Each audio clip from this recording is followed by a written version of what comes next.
जेजून आपल्या शिसां बराबर दर्या लागीं गेलो आनी तांच्या फाटल्यान गालिलेच्या लोकांची केस जाली.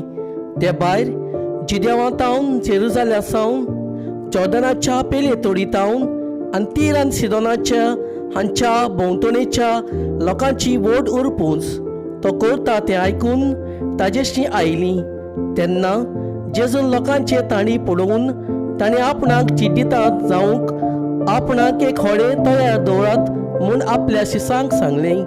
तो सभा लोकांक बरो करी देखून वायटाकारां आसुल्ल्या तितलीं तांकां हात लावंक ताचेर पडटालीं आनी मेले आत्मे ताका खंयसरूच पळयना फुडें ताच्या मुखार सोरपटून हुयिल्ले मारताले आनी म्हणटाले, तूं देवाचो पूत. पूण आपणाक दाखोवंक दिना जावंक तो कोरायेन तांकां शिटकायतालो.